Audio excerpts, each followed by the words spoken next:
Malam teman-teman. Oke, senang bisa berjumpa lagi dengan teman-teman semua malam hari ini. Ya, kita mulainya agak telat karena ada sedikit kendala teknis ya tadi di awal sehingga kita harus mulai ulang.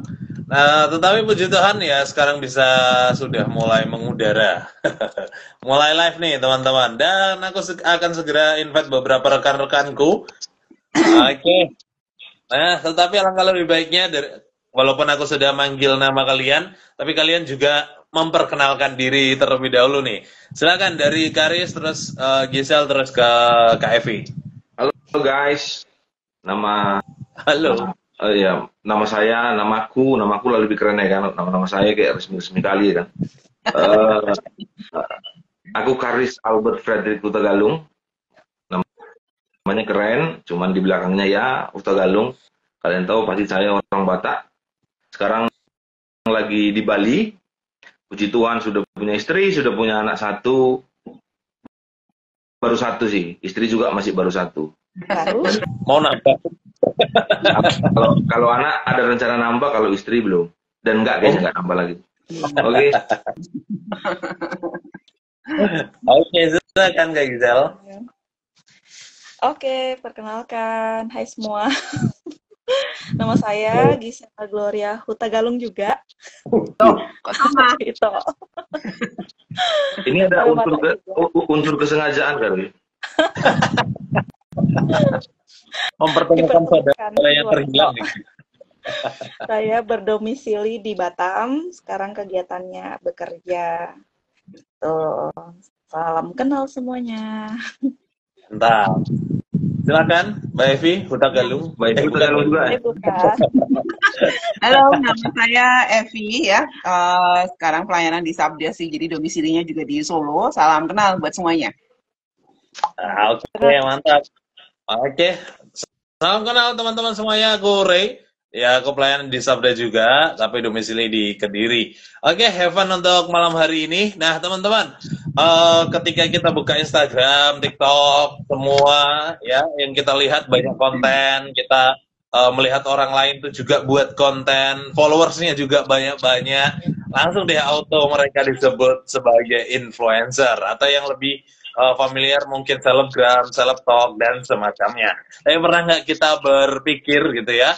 Apa sih sebenarnya yang bikin seorang jadi influencer itu, bahkan terlintas gak di dalam benak kita jadi untuk pengen jadi seorang influencer. Malam hari ini kita akan ngobrolin seputar itu, khususnya influencer for God. Stay tune, kita berdiskusi bareng-bareng ya. Nah, bagi teman-teman yang mungkin baru pertama kali join, aku mau jelaskan sedikit juga tentang Sabda Youth. Nah, Sabda Youth itu adalah acara dari Yayasan Lembaga Sabda, acara ngobrol bareng, diskusi bareng, mengangkat topik-topik yang relate dengan anak-anak muda atau bahkan yang jarang dibahas di kalangan anak muda. Itu sesuai dengan visi dari kami, yaitu visi Sabda Youth sendiri, yaitu mempersiapkan anak-anak muda untuk menjalankan panggilan Allah bagi generasinya. Nah, itu sekilas tentang Sabda Youth, teman-teman. Kalau sudah kenal Sabda Youth, sudah kenal para bintang tamu hari ini, maka kita akan siap untuk ngobrol nih teman-teman. Jangan lupa teman-teman ikutan join, ikutan ngobrol juga melalui live chat ya, kolom komentar. Silahkan berikan pendapat, pertanyaan, pernyataan apapun yang sedang kita diskusikan, silahkan kalian ikutan join. Sebelum kita ngobrol, kita berdoa terlebih dahulu. Karis boleh berdoa? Mari kita bersatu dalam doa. Tuhan yang kami bersyukur untuk hari ini, untuk malam ini, untuk waktu ini. Kami bersyukur karena Tuhan mengizinkan kami untuk bersama-sama membahas satu topik, bukan kebetulan, tapi semua dalam koridor dan rencana Tuhan. Terima kasih Tuhan Yesus, biarlah topik ini dan pembicaraan kami ini juga boleh mempengaruhi banyak orang, sehingga juga Tuhan boleh menjadi berkat bagi banyak orang. Dan juga apapun yang kami lakukan malam ini juga, semua pembicaraan kami arahnya untuk memuliakan Tuhan. Di dalam nama Tuhan Yesus Kristus kami berdoa, haleluya, amin. Amin.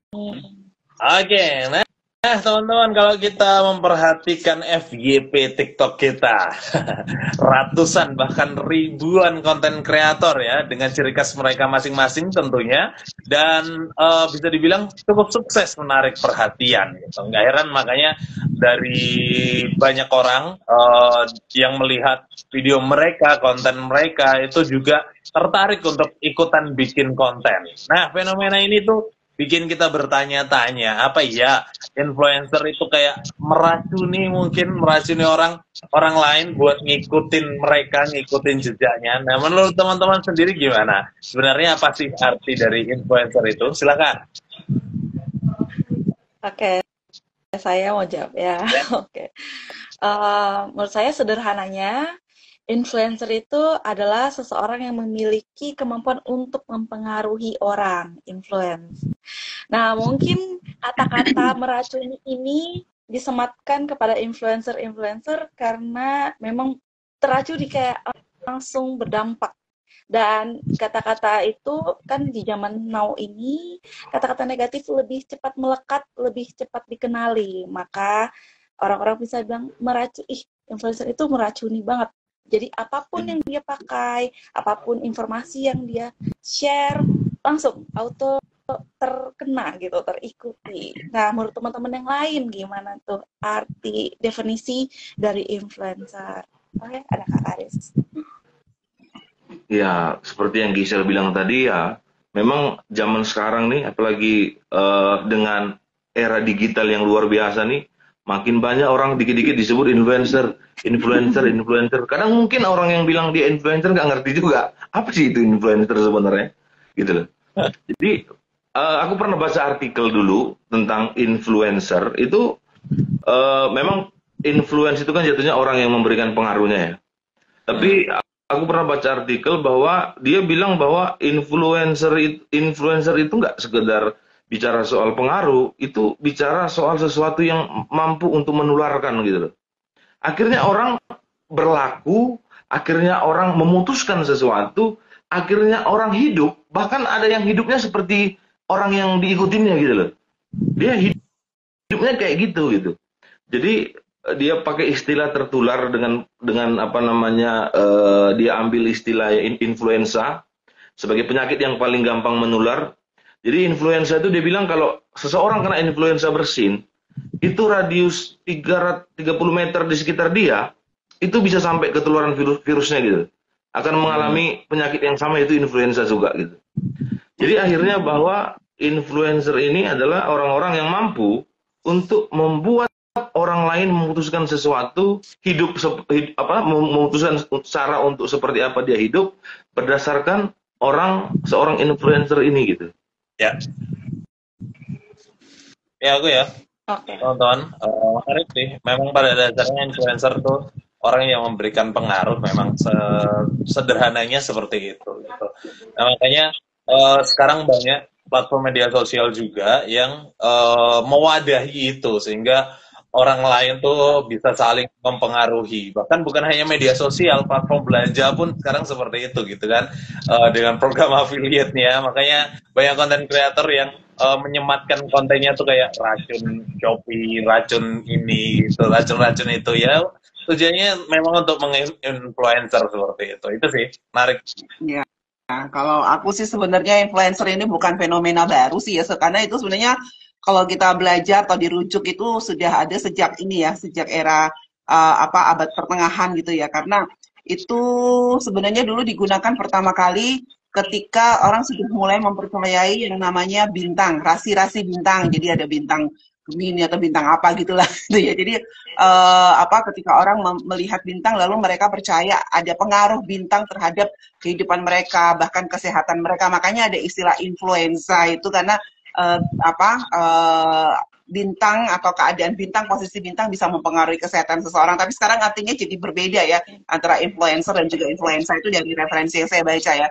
Influencer sendiri itu dari kata Latin in, itu artinya masuk, lalu fluer ya. Jadi ada akar kata dari influer ya. Fluer itu artinya mengalir ya. Jadi mengalir masuk ya, mengalir masuk ke dalam diri kita. Sama kalau influencer yang sekarang, apapun yang dikatakan akan mengalir masuk ke dalam pemikiran seseorang, dalam pemikiran hidup seseorang, dan itu merupakan istilah untuk sesuatu kekuatan yang tidak kelihatan, ya kan? Pengaruh dari kata-kata, pengaruh dari sebuah konten itu kan sebenarnya nggak kelihatan gitu ya. Caranya mempengaruhi bagaimana, makanya dipilih kata itu. Dan menariknya juga kalau seorang influencer itu ya nggak bisa dikatakan influencer kalau dia nggak punya banyak pengikut. Makanya sekarang berlomba-lomba juga nih para influencer juga membuat sebegitu banyak konten ya dengan berbagai macam jenis yang bisa mereka buat untuk mengerai sebanyak mungkin followers. Gitu. Iya ya. Berdasarkan platform juga kita bisa lihat ya. Ada blogger, ada YouTuber, ada selebgram. Kalau di Instagram selebgram kita sebut ya. Kemudian ada yang paling luas sekarang TikTok. Konten kreator yang sangat super masif. Jadi kita buka TikTok, kebetulan ya saya juga tidak pengguna TikTok, cuman karena pengaruhnya begitu luar biasa dan saya sadar juga itu saya sendiri kurang bisa memanage nanti, jadi mending saya nggak usah pakai. Tapi dari berbagai platform media sosial itu kita bisa lihat Indonesia aja 200 juta orang ya. Jadi ternyata dari jumlah pengikut pun sebenarnya kalau kita buat dari berbagai macam media sosial itu kita bisa dapatkan engagement, ada dari nano influencer sampai tadi mega influencer. Jadi influencer pun banyak jenis-jenisnya. Kalau menurut teman-teman influencer yang teman-teman sukai gitu, siapa? Ya. Kalau ya Kak. Oke, menarik sih. Memang influencer itu tujuannya sebetulnya mempengaruhi ya. Dan yang aku sukai yang cukup ya bisa dibilang mempengaruhi diriku ya dari bukan hanya dari postingannya. Aku sering nonton podcast dia juga, yaitu Uus stand up comedy gitu. Itu juga pola pikirnya unik gitu. Dan baru ku tonton semalam itu Firza Falaza, orang Surabaya. Banyak yang ku tonton tuh stand up comedy sih memang. Jadi memang kalau bagian itu memang aku lebih lihat pola pikir gitu. Apa sih gimana cara pikirnya dia menjalani kehidupan dan segala macam itu aku belajar dari sisi itunya. Mungkin dari teman-teman punya influencer lain yang menarik. Kalau aku sih, aku suka Tata Muslim dengan Coki Pardede. Nampak dari gaya bicara. Enggak. Jadi mereka tuh sebenarnya mereka itu adalah orang-orang yang mencoba untuk kalau istilahnya zaman Gus Dur dulu, mereka itu orang yang udah sampai di titik A, berusaha untuk membawa orang Indonesia tuh cara berpikirnya, cara memandangnya, cara melihatnya, itu mereka berusaha menggiring orang-orang Indonesia ini untuk berpikir seperti mereka gitu. Kayak berdamai dengan diri sendiri, kayak menjadikan sesuatu yang sensitif di negara ini menjadi sesuatu yang layak untuk dibecandain aja gitu, sehingga nggak jadi persoalan. Jadi aku ngelihatnya gitu, kayak Coki Pardede itu, aku nggak nyangka dia kalau bicara dan ngomong bisa seenak dan selancar dan gimana ya, selogis dan sepintar itu gitu, dengan perawakannya gitu maksudnya. Iya. Cara pandangnya unik ya. Nah, oh iya Kak. Ya, kalau aku karena hobi nyanyi dan nggak punya waktu, nggak punya dana untuk sewa guru vokal, jadi saya memanfaatkan guru-guru vokal profesional lewat platform media sosial mereka. Salah satunya itu yang Pak Andi Aziz gitu ya. Beliau nggak pelit-pelit membagikan triknya, membagikan teori-teori atau olah-olah vokal gitu ya. Nah dari situ saya bisa belajar banyak juga ya. Dari yang beliau sampaikan, begitu sih. Ada juga sih kursusnya tuh berbayar, nggak apa-apa lah. Channelnya lewat YouTube-nya gitu ya, walaupun ada kursusnya yang berbayar gitu. Tapi saya dapat manfaat banyak juga dan masih banyak lagi sih sebenarnya. Menarik ya. Kalau kita lihat dari definisi tadi, kemudian jenis-jenisnya, juga beberapa influencer yang mungkin teman-teman bisa nonton, itu kayaknya menjadi influencer yang baik itu gampang ya, apalagi kita bisa tinggal install medsos yang kita inginkan, kemudian kita buat konten, gampang kan? Gimana menurut teman-teman? Jangan-jangan ada rahasia dan resep khusus untuk menjadi seorang influencer yang baik? Ayo, menurut teman-teman gimana? Aku ya, Oke. karena tadi ya berdasarkan ini ya, orang-orang atau tokoh-tokoh yang saya ikuti, biasanya saya akan mengikuti mereka berdasarkan dengan skill yang mereka punya ya, kekhususan mereka gitu. Jadi nggak sembarangan hanya karena pinter joget itu nggak, saya nggak kayak gituan gitu ya.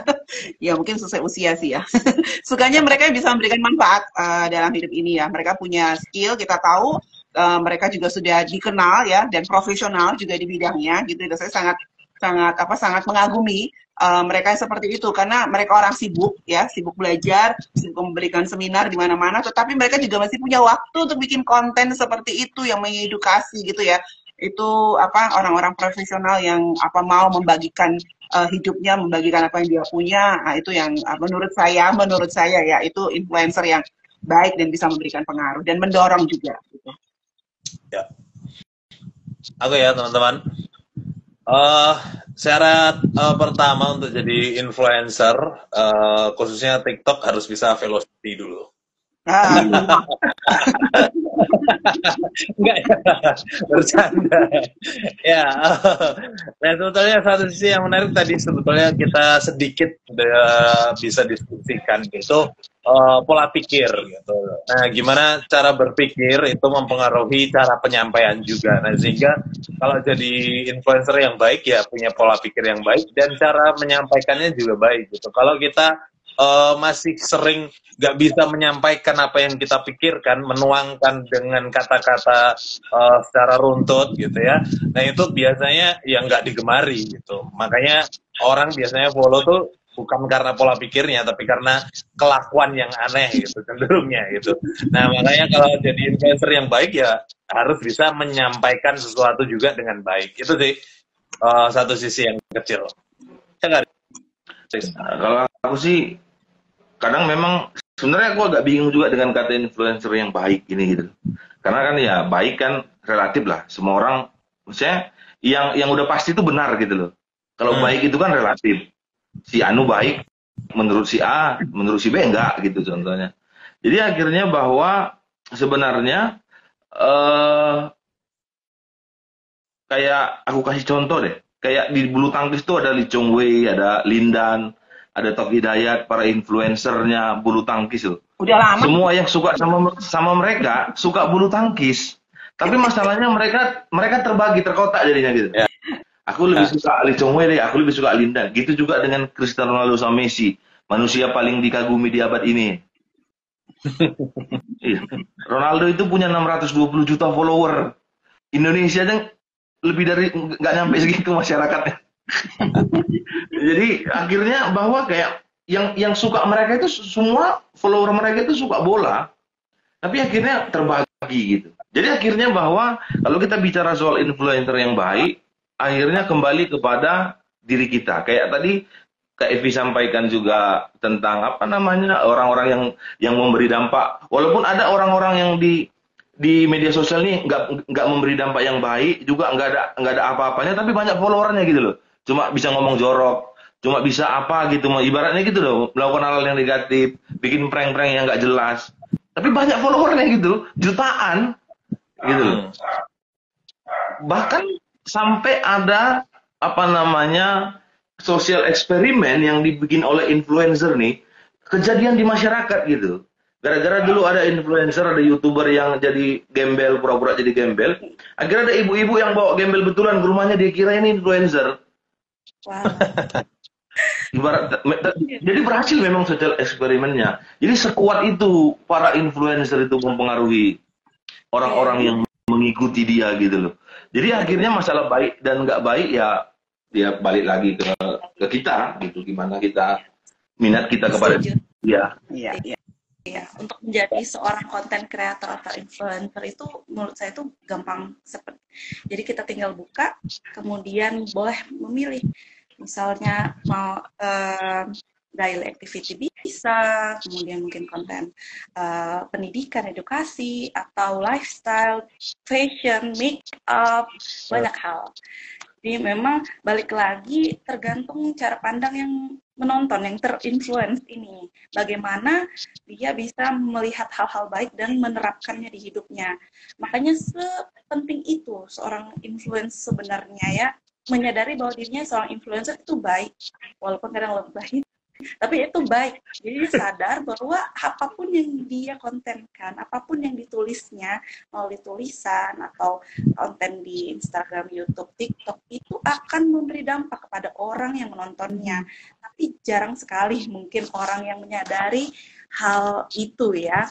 Makanya apalagi di kehidupan Kristen ini banyak juga kita lihat konten kreator.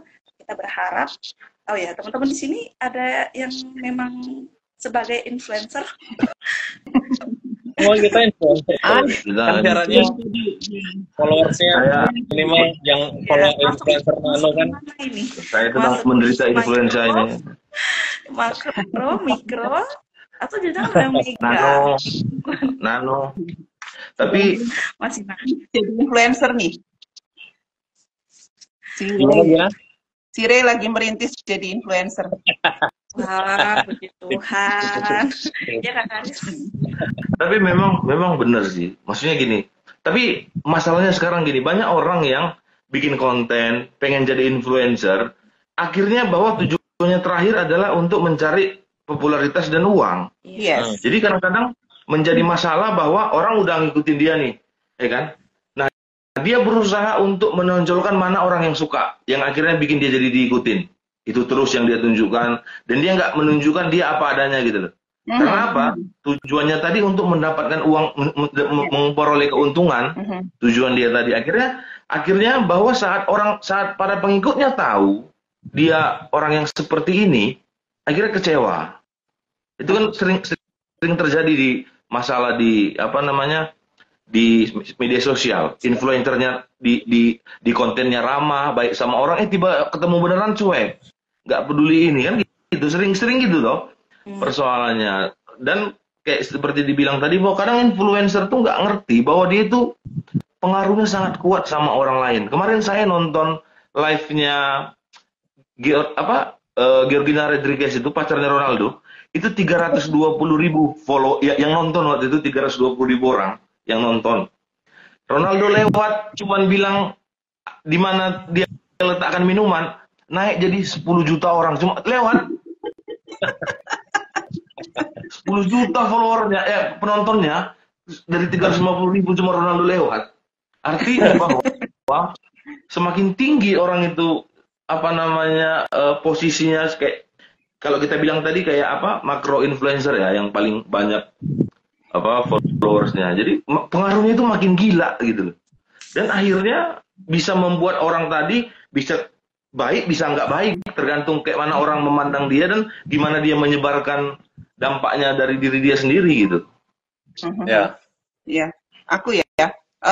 Saat ini fenomena yang sering aku lihat itu ya, kalau banyak sih akun-akun temen yang notabene mereka itu adalah influencer sebagai seorang hamba Tuhan, dan dahulu nih sebelum ada yang namanya pro atau monet itu ya. Ya, mereka itu biasa upload status itu, kasih renungan setiap hari atau kasih kata-kata kesaksian gitu. Tapi sekarang ya, kalau saya buka buka media sosial, isinya mereka lagi joget-joget gini-gini. Jadi berubah dan isinya tuh kadang-kadang hal-hal yang ini ya, yang membuat saya jadi apa-apaan sih nih gitu ya. Nah, bahayanya justru ketika dia memberikan renungan, kesaksian, itu yang komentar sedikit, yang like sedikit. Setelah dia ngasih konten yang nggak jelas gitu ya, seorang hamba Tuhan loh ya, dia joget-joget kayak gitu, nggak karu-karuan gitu ya, itu malah followernya banyak, jadi bertambah banyak, yang like juga banyak banget gitu ya, dan selalu pamer pundi-pundi uang yang didapat. Nah ini yang saat ini ya sangat-sangat disayangkan itu ya, bisa meraih banyak orang tetapi terus akhirnya malah menjerumuskan. Nah itulah kebanyakan orang sekarang ya, bukan menjadi influencer tapi terinfluencer dari followersnya. Ketika follower apa atau memberikan apa kepada dia, ya dia ikuti. Nah akhirnya ya karena itu mengejar sesuatu. Itu makanya kita harus membenarkan nih arti influencer dan terinfluencer. Kayaknya banyak konten kreator yang justru terinfluencer dari followersnya dibanding kita yang memberikan influencer. Itu sih. Oke guys, menarik banget ya bahas influencer ini ya. Nah, kita nih udah bahas tentang influencer kanan kiri nih, udah luas, udah sampai bahkan kita bicara soal dari pemain bola, dari bulu tangkis, hamba Tuhan, apalagi Uus sama Tretan Muslim sampai Andi Adis kita bawa-bawa juga di influencer kita nih. Karena mereka memang banyak yang ada memang orang-orang influencer yang menunjukkan bakatnya dan memberikan dampak yang positif bagi orang lain. Nah, teman-teman, setelah kita ngobrolin influencer secara luas nih, sekarang waktunya kita kerucutkan. Waktunya kita kecilkan dia ke arah kekristenan, dalam konteks kekristenan nih. Apa sih sebenarnya yang dimaksud dengan influencer bagi Tuhan, kayak tema kita hari ini? Apa sih yang dimaksud dengan influencer bagi Tuhan? Apakah itu berarti kita cuman boleh bikin konten soal firman Tuhan aja nih kalau kita dikatakan influencer bagi Tuhan? Apa kontennya cuman berbicara atau soal sesuatu yang berhubungan dengan firman Tuhan aja, atau cuma hal-hal spiritual aja, atau ada cara lain yang lebih luas? Gimana menurut teman-teman sekalian? Ya, menarik. Kalau bicara soal influencer untuk Tuhan ya, influencer bagi Tuhan atau influencer for God ini, kita sebetulnya bisa berkaca dari firman Tuhan itu sendiri, gitu ya. Ketika Yesus memberikan perintah kepada murid-muridnya, hendaklah kalian saling mengasihi supaya orang memuliakan Allah, gitu, supaya orang tahu kalau kalian murid-muridku, ibaratnya gitu ya, simpelnya bahasanya.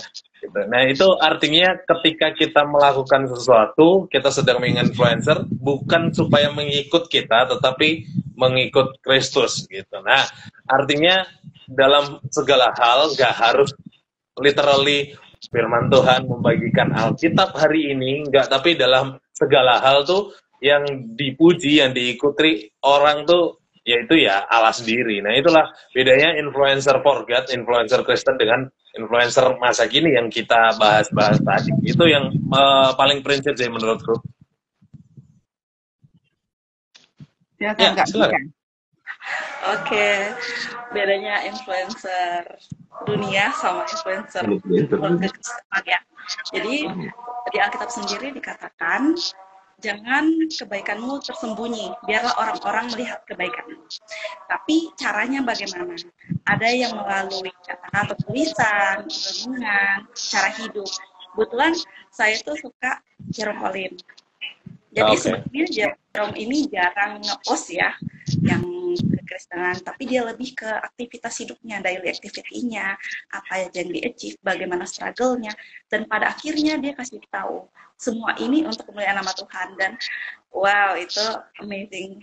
Kemudian ada satu hal yang tadi mungkin teman-teman sharing, kadang itu mungkin awalnya mau sharing firman Tuhan, tiba-tiba mungkin banyak yang reach out, banyak penonton, pada akhirnya gimana biar aku tetap mempertahankan, akhirnya motivasinya belok. Nah, mempertahankan motivasi itu seperti apa yang tadi juga Kak Ari juga ada bilang, sebenarnya motivasi kita itu untuk sharing, karena kita udah terinfluence oleh Tuhan Yesus, maka kita mau menginfluence orang untuk melihat siapa yang kita influence melalui gaya hidup kita. Itu sih yang paling simpel, karena kalau sekarang menginfluence melalui kayak kata-kata, ayat, khotbah, itu masih tetap ada bagiannya. Ada juga orang dengan karunia yang seperti itu, ada juga melalui gaya hidupnya gitu. Jadi orang nggak pahit gitu, lihat kamu gaya hidupnya tidak, gaya hidup kamu tidak memancarkan apa yang kamu renungi dan kamu hidupi gitu. Jadi pegangan sih ada firman Tuhan, agak lupa, pokoknya intinya kita itu siapa yang bergaul dengan orang yang bijak akan menjadi bijak, yang bebal akan menjadi bebal. Nah, saat itu saya mungkin teman-teman sekitar saya dianggap tidak memancarkan hidup Kristen, tapi menurut saya saya nggak saya menjadi influence, saya menjadi terang di tengah-tengah kegelapan, saya menjadi garamnya. Gitu. Karena mereka bisa ada terang kalau terang itu tidak datang ke dalam kegelapan. Jadi mengambil langkah itu pun nggak mudah pastinya ya. Jadi kita harus benar-benar kuat dan tertanam karena bahaya juga, sangat mudah belok nanti. Tetap setiap hari membangun hubungan relasi dengan Tuhan itu yang penting, relatif. Terhubung dengan Tuhan, caranya Tuhan itu kreatif. Karena Tuhan itu kreatif, ya Kak Evi. Ya. Ya tadi menarik banget tadi yang dikatakan oleh Kak Gisel juga ya tadi ya. Jadi teringat salah satu influencer gitu yang akhir-akhir ini saya dan suami sering ngobrolin di rumah gitu ya. Jadi dia itu seorang pakar audio gitu. Speaker, mixer dan sebagainya gitu ya. Salah satu pimpinan di kalau tahu Promedia. Nah, ini yang menyediakan untuk kebutuhan sound system kalau ada konser-konser besar di Jakarta atau bahkan di luar negeri gitu ya. Nah, setelah mengikuti karena pertama hanya ingin tahu, belajar karena dia sering banget membagikan tentang bagaimana mengatur mixer yang baik, audio dan baik. Ternyata dia seorang PDP ya. Ketahuan karena setelah dia kasih banyak konten, suami saya cari-cari informasi, oh ternyata dia seorang hamba Tuhan ini ya. Bahkan sudah sempat melayani dulu di sebuah, walaupun bukan gembala ya, tapi dia sudah punya gelar PDP dan baru aja lulus doktoral untuk sekolah teologi ya, untuk teologinya baru aja ini ya, minggu yang lalu gitu ya. Tetapi di dalam setiap konten yang dia sajikan gitu ya, itu tentang audio, podcastnya tentang audio, tentang ya dunia seperti itulah, semacam itu ya.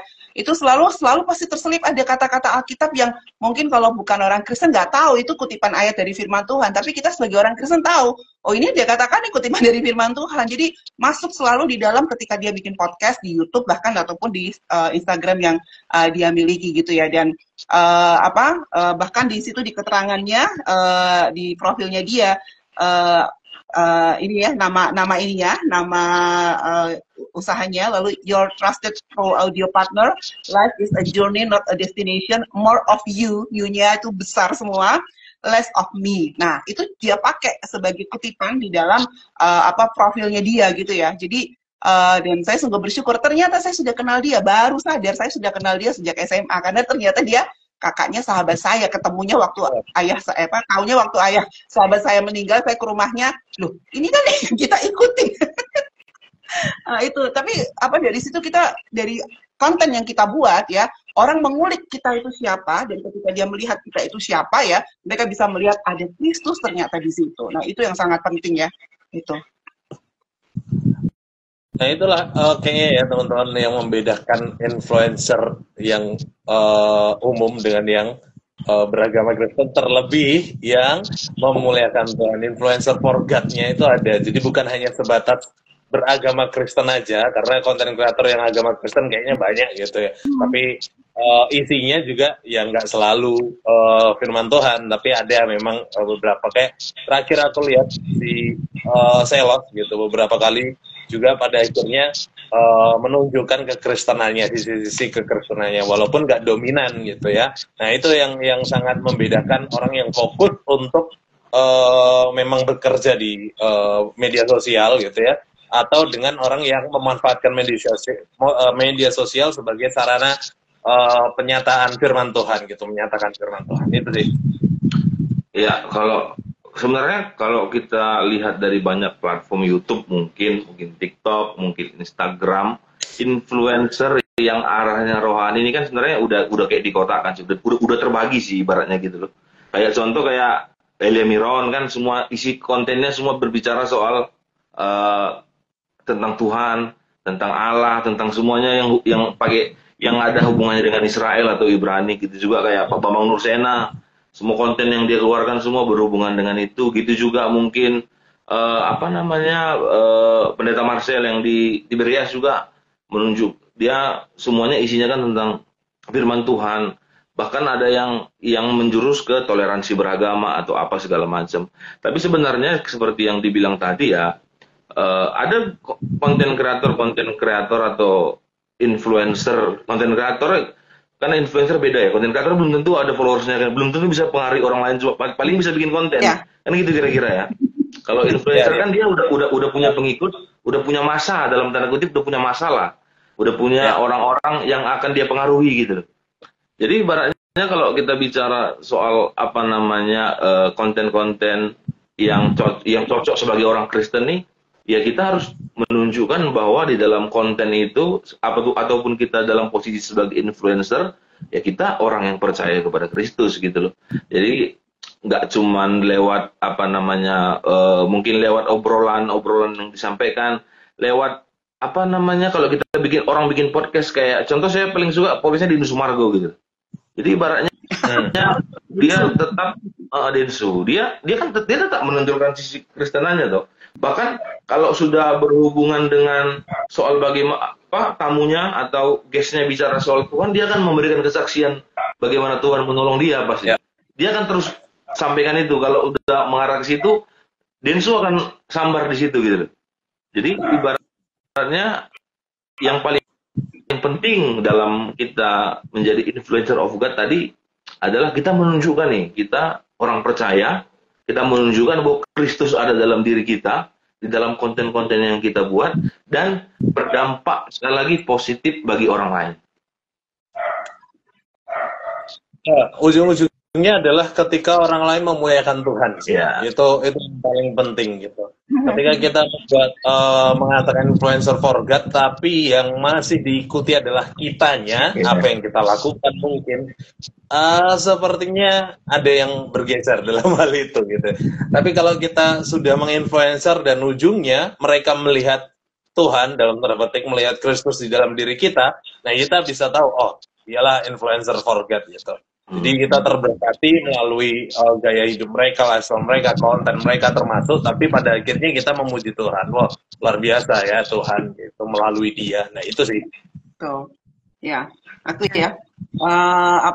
Kalau misalnya menjadi influencer for God itu ada yang bilang susah-susah gampang gitu ya, karena mungkin ya kita tahu ketika kita membawa konten kita untuk Tuhan itu ada sesuatu yang harus kita seriusin, harus kita benar-benar perhatikan, jangan sampai malah menyesatkan itu ya. Makanya kita sendiri harus belajar banyak sebenarnya tentang bagaimana menjadi influencer for God. Basicnya adalah Alkitab gitu ya. Jadi nggak bisa kita sepelekan ini ya.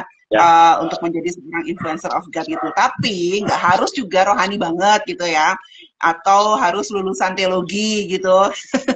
Tapi juga nggak boleh nih asal-asalan bikin konten. Tetap harus belajar. Nah, gimana nih dari pengalamannya para influencer di sini? Mungkin teman-teman di rumah yang sedang join atau di sini para influencer kita ada Ray, ada Kak Karis, ada Kak Gisel.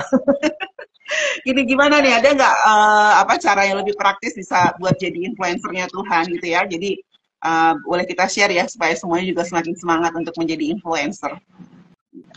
Ya, sebenarnya seperti yang dibilang Kak Evi tadi dalam pertanyaan itu ya benar juga gini. Kalau misalnya kamu mau bikin konten atau mau bikin sebagai influencer yang berbicara soal hal yang rohani, berbicara soal sesuatu yang berhubungan dengan apa namanya stigma cara berpikir, ya kau harus kuasai itu kan. Kan gitu, nggak bisa asal-asal ngomong juga gitu loh.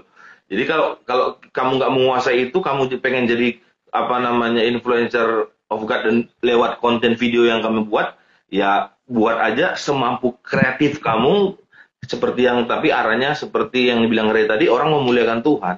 Sebenarnya kalau kita perhatikan dari zaman dulu tuh, Tuhan tuh udah jadikan bangsa Israel itu sebagai influencer supaya orang lain kenal dia. Betul. Jadi bangsa Israel itu dipilih, dijadiin influencer nih. Ini bangsa ini dari budak nggak bisa perang, menang perang loh gitu. Supaya iya ya, siapa Tuhannya gitu loh kira-kira. Jadi orang nanya, siapa nih Tuhannya gitu loh. Jadi akhirnya Tuhan bukan berusaha sih, Tuhan yang bikin Israel ini apa namanya jadi influencer supaya orang kenal dia. Cuman masalahnya orang Israel ini menginfluencer yang lain gitu loh. Bukan Tuhan yang jadi influencer dia ciptakan sendiri influencer dia sendiri yang mau dia ikuti dan sesuai dengan keinginan dan kehendak dia. Jadi dia yang berusaha menginfluence influencernya dia gitu kira-kira.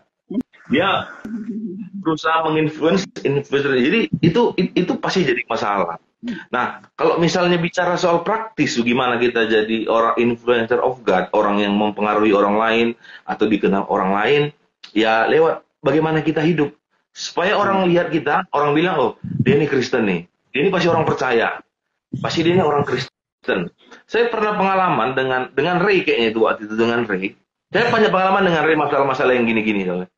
Jadi dulu kami tuh pulang bertiga, 3 orang di Batu waktu kita kuliah di Kota Batu, di alun-alun Kota Batu. Kita itu nggak punya ongkos untuk pulang ke kampus. Jadi mau jalan kaki nih rencananya. Kita ini mau jalan kaki. Uang kita tuh ada 3.000 tapi nggak cukup karena naik ojek satu orang 6.000 waktu itu. Jadi ada sekitar 6.000 uang kita. Tapi naik ojek itu satu orang harus 6.000 ongkosnya, kita bertiga. Jadi Ray bilang gini, kita beli apa aja, beli bakpao supaya kita jalan makan kenyang gitu. Pada saat jalan tuh ada 2 orang, ada bapak-bapak sama anak perempuan lagi dorong motor gede. Nah waktu dia dorong motor gede ini kan kita kasihan nih, bapak ada tua. Ya. Akhirnya kami dengan salah satu temen nih ikut bantu dorong motor itu. Sampai dia lihat, dia senyum gitu. Sampai di tempat tujuan dia ngomong sama kami, "Adek, apa kalian kuliah di I3 ya?" "Kok tahu, Pak?" "Karena cuma anak-anak I3 yang mau begini," gitu. Dia ngomong gitu. Cuma anak-anak I3 yang mau begini, yang mau bantu orang. Dan puji Tuhannya, pulangnya kami diantar naik mobil, jadinya nggak jadi jalan kaki gara-gara kejadian itu. Tapi akhirnya bahwa orang lihat kita, lihat cara hidup kita, orang memuliakan Tuhan. Nggak harus lihat konten kita, nggak harus kita bikin video, kita bikin konten, tapi bagaimana kita hidup di dalam sosial kita gitu. Ya, menarik. Memang pada dasarnya balik lagi ya ke motivasi yang benar gitu. Ketika kita terjun dan mungkin bisa dikatakan kita mau komitmen lah. Aku mau jadi influencer. Nah, pasti kan motivasi kita benar. Influencer itu influencer dalam hal apa gitu. Khususnya kita gitu ya, berbicara tentang influencer for God, ya kita harus memuliakan Tuhan gitu. Dengan berbagai cara ya, dengan konten kita, tulisan kita, foto kita termasuk gitu ya, semuanya bertujuan untuk memuliakan Tuhan. Sekarang banyak sekali orang yang melalui fotonya pun kayaknya justru kita menghujat gini pakaiannya gitu ya. Nah itu dalam hal-hal kecil gitu ya, kita bisa melihat influencer for God tuh dalam segala aspek gitu. Dan itu sudah kayak bisa dikatakan tuntutan otomatis sih ketika kita terjun dalam dunia media sosial khususnya, ya akhirnya harus memuliakan Tuhan. Orang kita hidup aja harus memuliakan Tuhan, apalagi dalam media sosial kita gitu. Itu sih. Ya, tadi teman-teman udah sharing juga, seru banget. Emang menurut saya semua itu benar banget. Jadi kalau menjadi influencer of God, pastikan motivasinya benar. Motivasinya apa? Artinya terberkati untuk memberkati. Dan kemudian kita harus tahu firman, karena firman itulah terang jalan penuntun.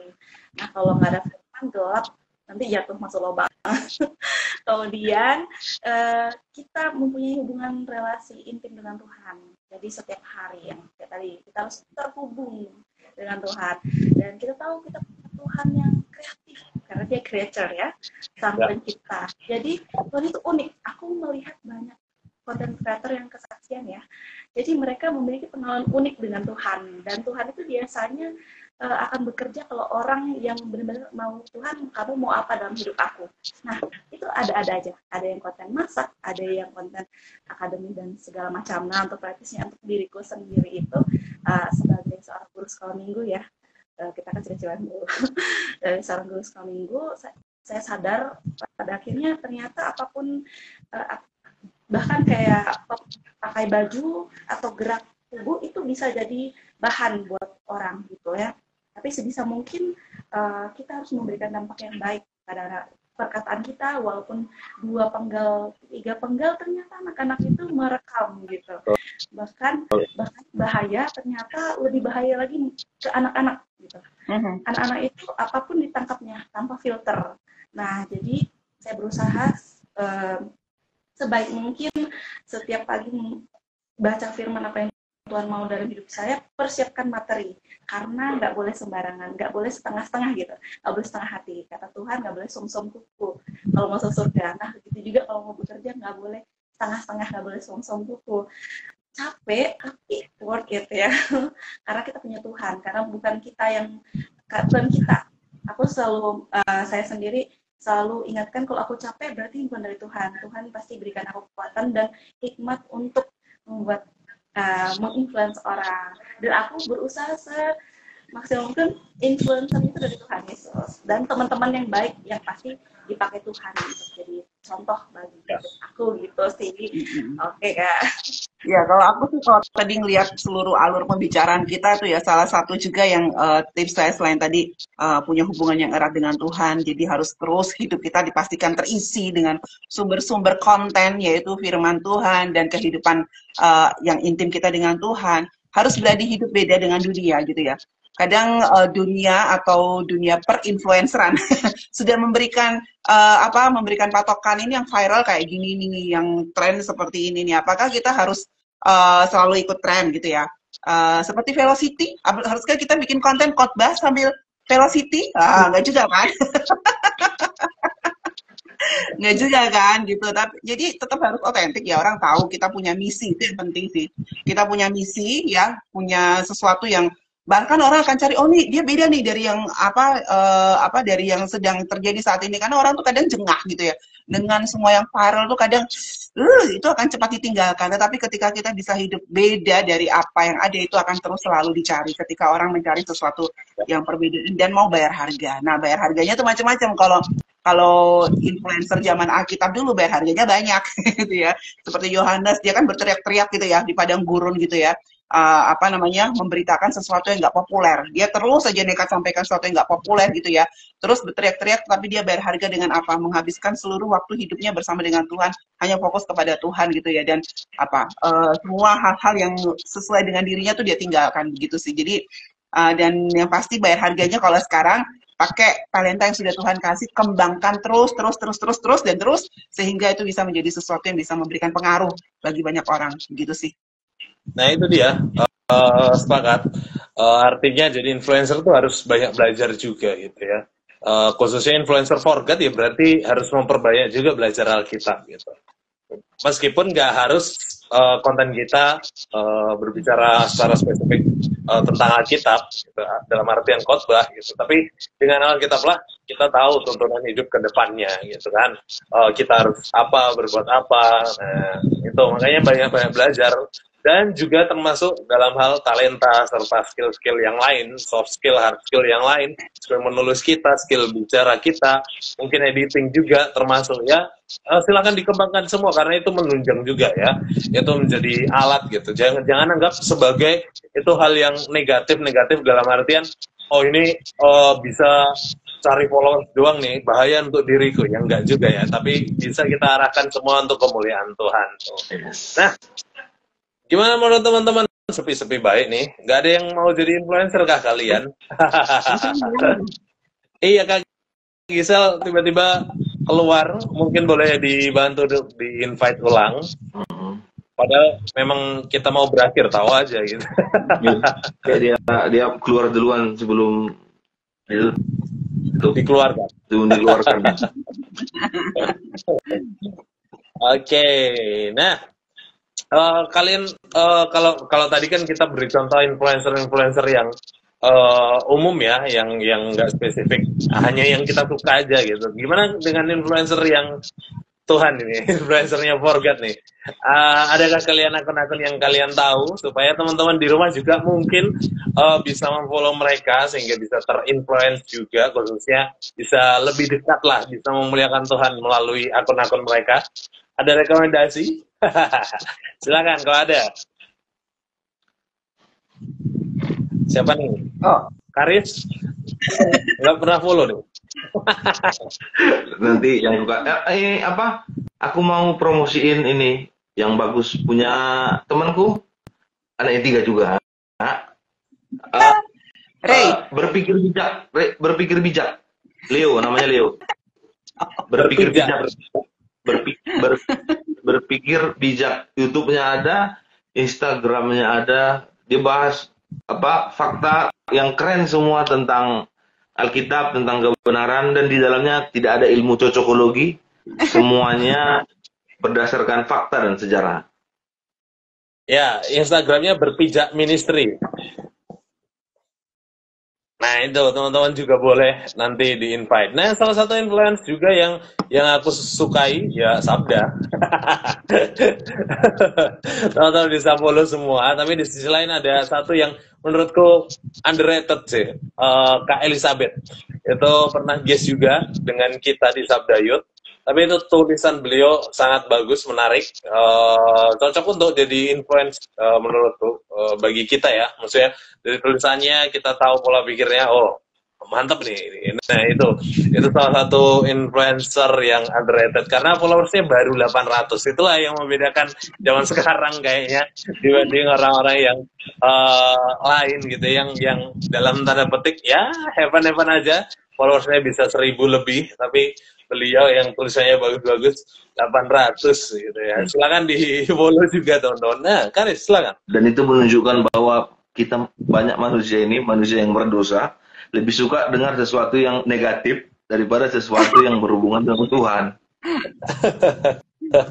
Kalau saya pernah bilang gini, kalau Bapak Ibu mau tahu Bapak Ibu manusia berdosa atau enggak, baca Alkitab. Kalau Bapak Ibu rasa bosan, itu bukti paling nyata bahwa kita manusia berdosa.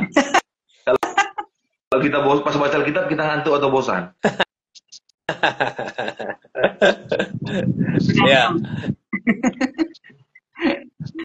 Tapi ada rekomendasi? Itu tadi sih itu karena teman dan udah tahu banget ya, saya beraninya ngasih rekomendasi kalau saya udah tahu orangnya kayak apa, kehidupannya seperti apa gitu ya.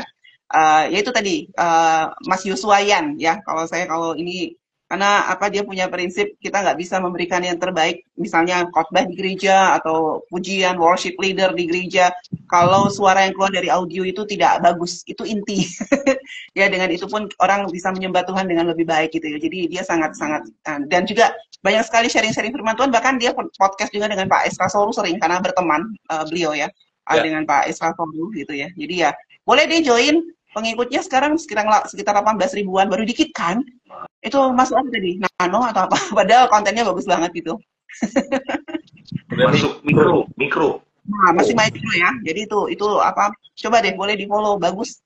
Ya, kalau yang satu lagi yang saya suka itu juga Pak Yakub Trihandoko ya. Beliau selalu memberikan materi-materi yang sangat alkitabiah dan sangat apa? Praktis tapi berat tapi mudah untuk kita cerna dan ikuti ya. Apalagi kalau anak-anak muda. Untuk belajar doktrin dari sana juga bagus. Ada lagi satu sih, Sabda MLC. Pak Yakub Trihandoko tuh GKRI guys. Kami satu sinode guys. Iya. GKRI Rex Surabaya. Itu dia. Betul. Itu saya sering share itu. Aku kembali. Sering share di story. Iya. Beliau keren. Kenapa tadi nggak disebut? Masa saya yang sebut? Dia kayaknya kurang, maksudnya untuk apa namanya, untuk anak muda ya keren, untuk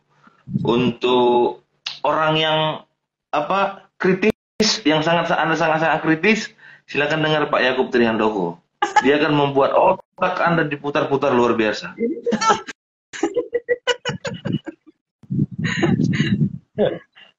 Sama Pastor Andre Tunggal itu juga. Saya pernah ikut ada rekomendasi influencer Kristen, khususnya influencer yang sudah melakukan influencer for God nih. Tadi konteks pembicaraan kita itu. Jadi mungkin dari kakak ada rekomendasi?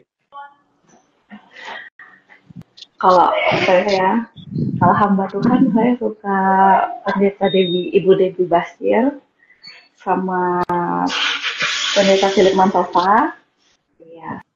Sama juga kalau bukan hamba Tuhan, Daniel Manta, sama Denny Sumargo juga.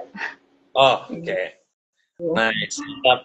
Oke. Nah, teman-teman, sudah banyak yang kita diskusikan ya, termasuk kita rekomendasikan juga, dan juga kita turut mendorong kalau kita mau terjun jadi influencer juga, seperti yang sudah sedikit kita bahas kan, motivasi yang benar, pengetahuan, skill juga itu kita harus miliki. Jadi semakin banyak kiranya dari diskusi yang sudah kita lakukan, kita jadi terinfluencer untuk jadi influencer. Nah, gimana tuh? Oke, kita tutup ya diskusi kita karena waktu kita juga sudah jam 8, sudah hampir kurang lebih 1 jam kita diskusikan semuanya. Tapi sebelum kita tutup di dalam doa, masing-masing kita beri closing statement-nya, teman-teman. Tapi Karis nih, apakah buffering atau memang lagi minimize nih? Satu kembali, satu menghilang. Oh, oke. Ya, oke.